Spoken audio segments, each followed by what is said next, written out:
باز دوباره تک و تنها خارج از نگاه دنیا چشامو میبندم آقا دلو میزنم به دریا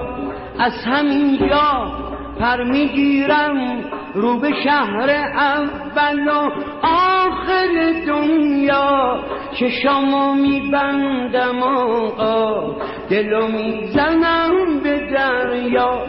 بچه زیبا دل تنها در طواف صحن مولا یه طرف حضرت مولا یه طرف حریم سقا چه شکوهی چه جلالی چه کمالی چه وقاری چه نگاری چه بهاری و حسین جان تو برایم همه